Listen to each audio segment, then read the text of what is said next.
Video में हम बात करेंगे कि आलू की बुआई और बुआई के लिए खाद और डीएपी पर क्या है महत्वपूर्ण खबर।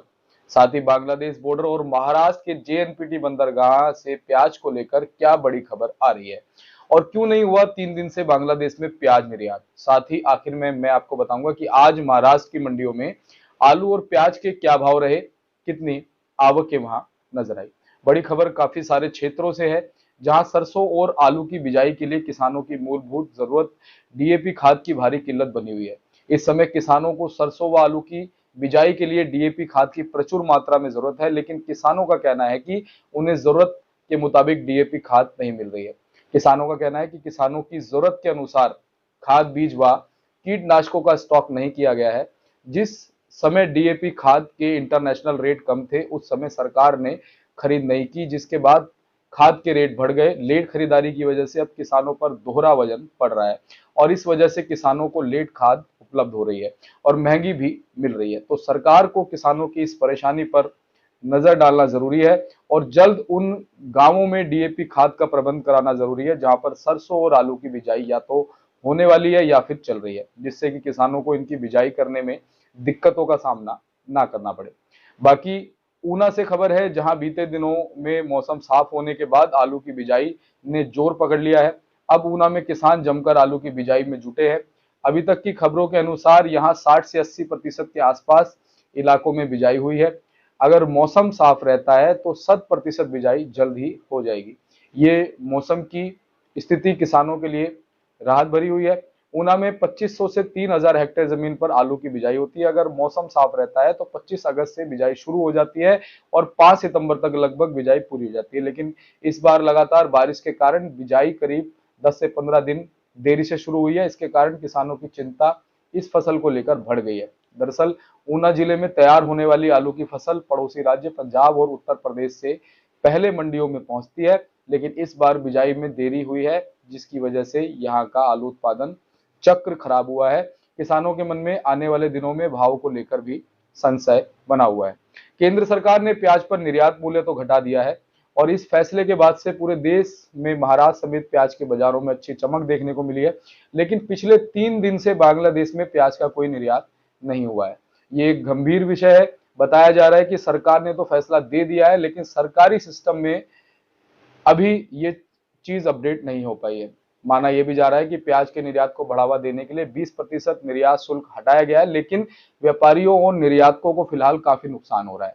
केंद्र सरकार के इस फैसले का किसानों और प्याज व्यापारियों ने स्वागत तो किया है, लेकिन निर्यात मूल्य खत्म होने के बाद भी प्याज व्यापारियों और निर्यातकों की मुश्किलें कम होती नजर नहीं आ रही है। केंद्र सरकार के फैसले के बाद भी बंदरगाहों और बॉर्डरों पर सिस्टम अपडेट नहीं होने से लाखों टन प्याज बॉर्डर पर फंसा हुआ है। बांग्लादेश सीमा पर प्याज के 100 ट्रक फंसे हुए हैं और मुंबई के जेएनपीटी बंदरगाह पर 300 कंटेनर प्याज के फंसे हुए हैं। सिस्टम अपडेट नहीं होने के कारण अधिकारियों को दस्तावेज बनाने में दिक्कत आ रही है। साथ ही अब ये भी आशंका जताई जा रही है कि अगर जल्द ही समुद्री जहाज रवाना नहीं हुए तो लाखों टन प्याज सड़ जाएगा।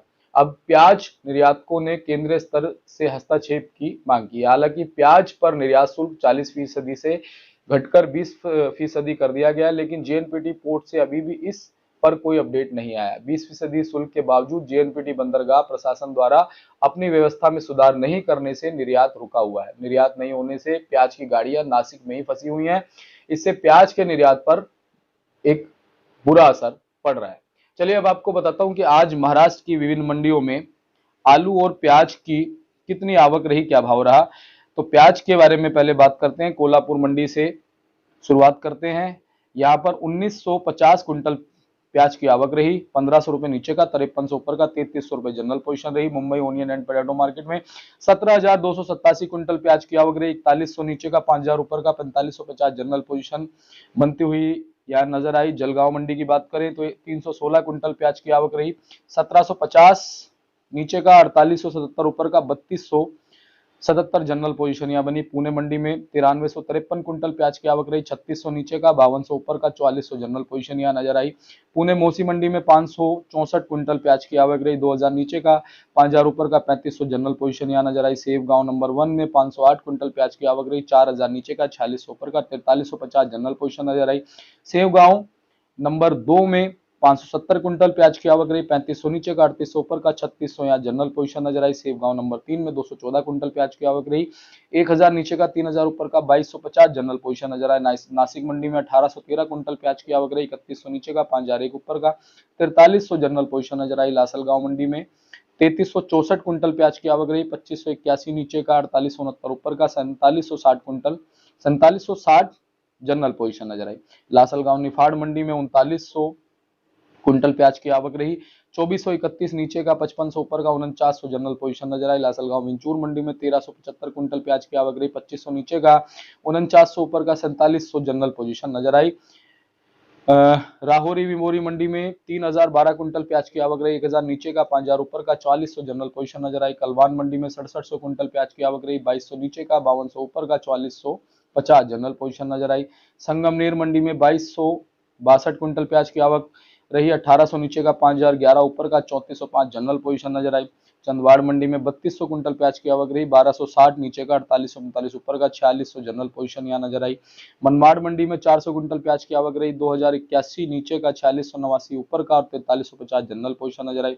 पीपलगांव बसवंत मंडी की बात करें तो 7200 क्विंटल प्याज की आवक रही। 3000 नीचे का, 5400 ऊपर का, 4700 जनरल पोजीशन नजर आई। पीपलगांव 20 हाई खेड़ा मंडी की बात करें तो 1170 क्विंटल प्याज की आवक रही। 3201 नीचे का, 5111 ऊपर का, 4650 जनरल पोजीशन नजर आई। चलिए अब हम बात कर लेते हैं कि आज आलू का क्या भाव रहा और कितनी आवक रही। अकलूज मंडी से शुरू करते हैं। 140 क्विंटल आलू की आवक रही। 2700 रुपए नीचे का, 3200 ऊपर का, 3000 जनरल पोजीशन नजर आई। नासिक मंडी में 1851 क्विंटल आलू की आवक रही। 2300 नीचे का, 3200 ऊपर का, 2600 जनरल पोजीशन नजर आई। जलगांव मंडी में 400 क्विंटल आलू, 2000 नीचे का, 2900 ऊपर का, 2400 जनरल पोजीशन नजर आई। Mumbai onion and potato market में 13971 क्विंटल आलू की आवक रही। 2400 नीचे का, 3200 ऊपर का, 2800 जनरल पोजीशन नजर आई। श्री रामपुर मंडी की बात करें 90 क्विंटल आलू की आवक रही। 2500 नीचे का, 3000 ऊपर का, 2800 जनरल पोजीशन नजर आई। सतारा मंडी में 140 क्विंटल आलू की आवक रही। 2500 नीचे का, 3000 ऊपर का, 2700 जनरल पोजीशन नजर आई। पुणे मंडी में 6881 क्विंटल आलू की आवक रही। 2000 नीचे का, 3000 ऊपर का, 2500 जनरल पोजीशन नजर आई। पुणे मोसी मंडी में 285 क्विंटल आलू की आवक रही। 2000 नीचे का, 2500 ऊपर का, 2250 जनरल पोजीशन नजर आई। तो ये थी रिपोर्ट हमारे पास जो महाराष्ट्र की मंडियों से आलू और प्याज के भाव और आवकों को लेकर आई।